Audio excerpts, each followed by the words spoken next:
என் அன்பு இயேசுவின் கண்மணிகளே, உங்கள் அனைவரையும் மீட்பர் தொலைக்காட்சி மூலம் சந்திப்பதில் மிகுந்த சந்தோஷம் அடைகிறேன்.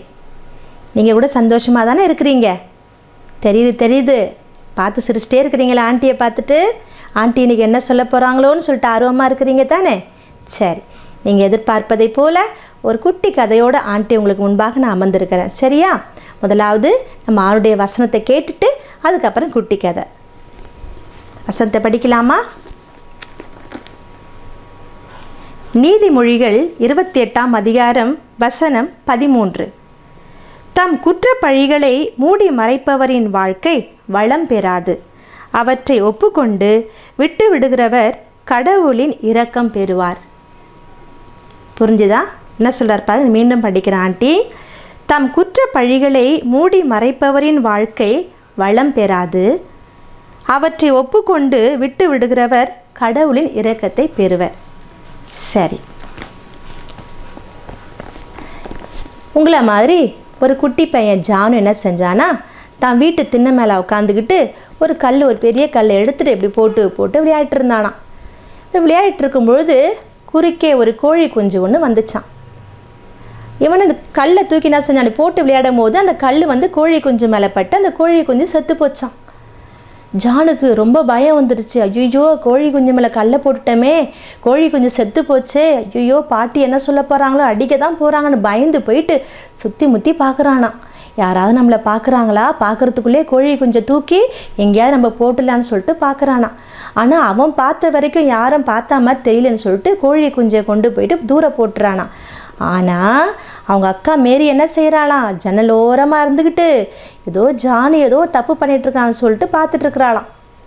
பார்த்துக்கிட்டு வீட்டுக்குள்ளே ஜானும் உள்ளே போயிட்டானா, மேரியும் உள்ளே போயிட்டாங்களாம். பாட்டி என்ன சொல்கிறாங்களாம், மேரியை பார்த்து, ஏய் மேரி, குடிக்க கொஞ்சம் தண்ணி கொண்டு வா அப்படின்னு சொல்கிறாங்களாம். உடனே மேரி என்ன தெரியுமா சொன்னாலாம், ஏய் ஜானு, நான் இப்போ பிஸியாக இருக்கிறேன், நீ இப்போ பாட்டி தண்ணி எடுத்து போய் கொடு சொல்லிட்டு மேரி சொல்கிறாளாம். உடனே ஜானு சொல்கிறானா, ஏன் பாட்டி உன்னை தானே கேட்டாங்க, நீ கொண்டு போய் கொடு அப்படின்னு சொல்கிறானாம். உடனே மேரி என்ன செஞ்சாலாம், ஜானு காதுகிட்ட போயிட்டு கிசுகிசுன்னு கோழி குஞ்சு அப்படி சொல்கிறாளாம். உடனே ஜானு பயந்து போயிட்டு, சரி நானே கொண்டு போய் கொடுக்குறேன்னு சொல்லிட்டு தண்ணியை கொண்டு போய் கொடுத்தானாம். திருப்பி மதிய வேலை வந்துச்சான். பாட்டி சொன்னாங்களாம், போயிட்டு கடைக்கு போயிட்டு மேரி ஒரு பால் வாங்கிட்டு வான்.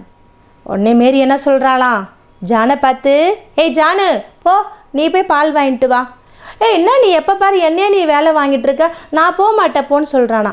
உடனே மேரி என்ன செஞ்சாலாம், ஜானு காதுகிட்ட போயிட்டு கிசுகிசுன்னு கோழி குஞ்சுன்னு சொல்கிறாளாம். உடனே ஜானுக்கு திருப்பி பயம் வந்துருச்சான். என்ன இவ கோழி குஞ்சு சொல்லி என்னை பயமுறுத்துருக்குறாளேன்னு சொல்லிட்டு திருப்பி கடைக்கு போயிட்டு பாலும் வாங்கிட்டு வந்துட்டாளாம். மாலை நேரம் வந்தது.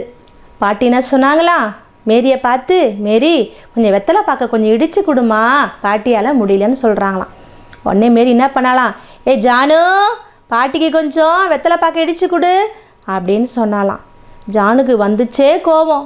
என்ன நீ என்னை இப்படியே பிளாக்மெயில் பண்ணிட்டே இருக்கிற, போ நான் செய்ய மாட்டேன் சொன்னேன்.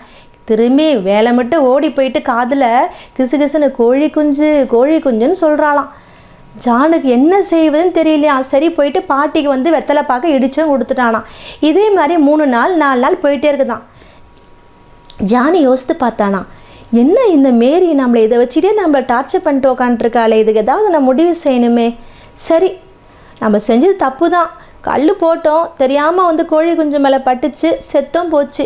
நம்ம பாட்டிக்கிட்ட உண்மையை சொல்லாதான் தப்பு. சரி, நம்ம போயிட்டு முதல்ல பாட்டிக்கிட்ட போய் நம்ம உண்மையை சொல்லிடலாம் சொல்லிட்டு மெல்லமாக போகிறாராம். போனால் பாட்டின்னு கூப்பிட்றானா. என்ன செல்லம், என்னடா கண்ணு சொல்லுன்னு சொல்கிறாங்களாம் பாட்டி. பாட்டி, நீங்கள் அன்றைக்கி கேட்டிங்களே கோழி குஞ்சு எங்கேயோ காணா போச்சுன்னு, நான் தான் பாட்டி கல்லை தெரியாமல் போட்டு அதை மேலே போட்டால் செத்து போச்சு கோழி குஞ்சு அப்படி சொன்னேன்.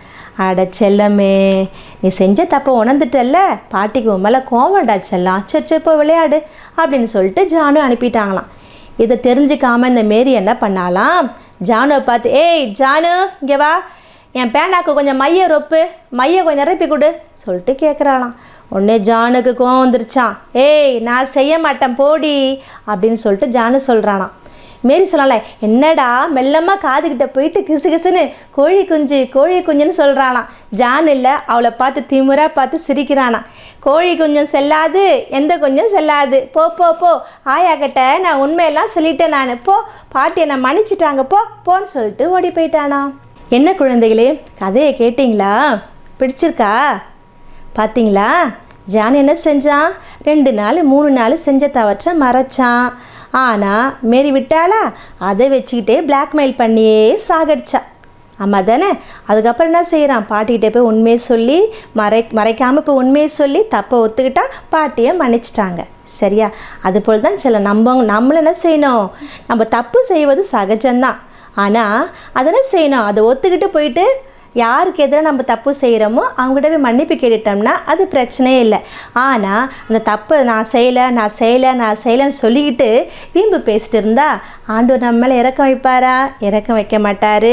அப்புறம் இன்னும் நம்மளுக்கு மற்றவங்க நம்மளுக்கு கோபம் தான் நிறைய படுவாங்க நம்ம மேலே. ஆகையினால நீங்கள் என்ன செய்யணும்? ஏதாவது தப்பு செஞ்சுட்டா கூட அண்ணங்கிட்டையோ இல்லை அம்மாக்கிட்டேயோ இல்லை தங்கச்சிக்கிட்டோ யார் இடத்துலும் தப்பு செஞ்சால் பிரச்சனை இல்லை. கொஞ்ச நேரம் கழிச்சு அப்படி வீம்பு பிடிச்சாலும் கொஞ்ச நேரம் கழிச்சு போய் என்ன செய்யணும்? அம்மா சாரிம்மா, அண்ணா சாரிண்ணா, அக்கா சாரிண்ணான்னு சொல்லிட்டு கேட்கணும். அதுதான் நம்மளுக்கு நல்லது. சரியா? சரி, இப்போ சின்ன ஜெபம் பண்ணலாமா? அன்பு இயேசுவே, இந்த மீட்பு தொலைக்காட்சியின் மூலமாய் இந்த அன்பு குழந்தைகளை காணும்படியாக என்னை கிருபை செய்தரே, இந்த நேரத்துக்காக உமக்கு நன்றி செலுத்துகிறோம் தகப்பனே. இந்த கதையின் மூலமாக என் பிள்ளைகள் கேட்டுக்கொண்ட அத்தனை கருத்துகளையும் கர்த்தாவே உள்வாங்கி அவர்கள் வாழ்க்கையிலே அவர்கள் இதை கடைபிடிக்க நீர்தாமே உதவி செய்யணும் சுவாமி. ராஜா, என் பிள்ளைகளை ஆசீர்வதிங்க தகப்பனே.